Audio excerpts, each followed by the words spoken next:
You knew Shannon Sharp wasn't gonna get fired by ESPN. Are you kidding me? Now Paul Pierce did, but not Shannon Sharp. Now it's debatable who's more celebrated in terms of their heads on sticks if we weren't talking about their impact as commentators. But Paul Pierce had that party at his crib on the day off and they let him go and then he's ended up at Fox. And he has some shows that he does, and Paul Pierce does get love. And he was celebrated as a Celtic, you know. He won a ring, he was a finals MVP. Now the debate would be if we're talking athlete to athlete, that's an interesting debate. Pierce is one of the greatest Celtics ever. Shannon Sharp's one of the greatest tight ends ever. But Shannon Sharp's going to win the argument because he clubbed Shay Shay. Come on now, Cat Williams, the elephant in the room. He's a commentator. The whole thing with Skip Bayless, and people then made him into the updated Charles Barkley 2.0 for the football version. The Unk, the whole thing with Ocho Cinco, the whole mess. I'm a firm believer that some of this stuff felt like it was staged.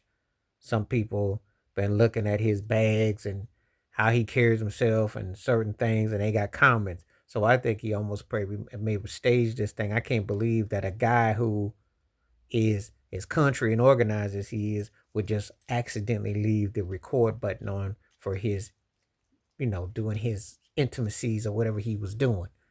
And I think that it was kind of to throw off the scent, throw the dog scent off of people who were kind of like questioning what have you.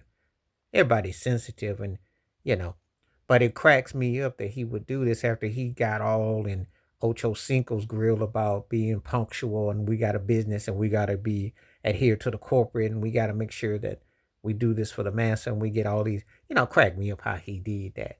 So, but I'm not surprised the ESPN ain't going to take him out because he's the cash cow. Well, let's keep it on. That's the reason why Stephen A still got his gig. Stephen A brought him, got him, hooked him up. That was a no-brainer. Duh. They bringing in the bag. You know what I always tell you all the time? Until the money get funny, we ain't got no issues with you. Let Shannon Sharp get up there and say something wrong and have this kind of situation and the money be funny and then he will be goner than quicker than you can say what happened to Robert Griffin III. You know, just saying. So that's real. That's real. That is real. You know, and you know how it goes on ESPN. If you watch them, you know how they like people to be a certain way. God is because he says everything the right way. Let him come up there and say LeBron James is low tier, top 10.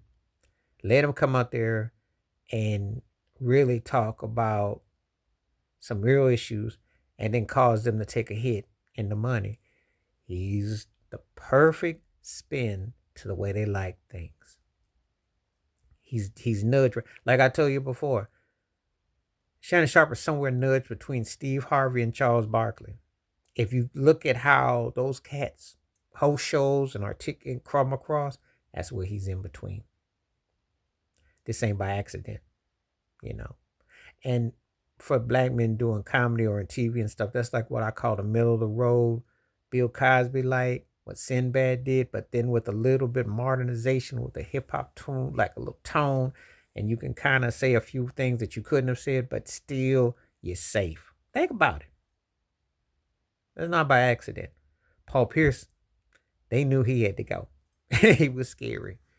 He got that raspy red fox. We're gonna get a voice. Mm-mm. You see what they did? If all things are being fair, if they have so called standards, they have convenient standards to agendas. We know. Please like, subscribe, welcome thoughts, comments, and I do respond. Thank you. Wash your hands. Keep your mind clear. Watch out for another share if you like and hit that membership. Stay safe, stay blessed, stay true, stay real. On time, I'm out. Peace.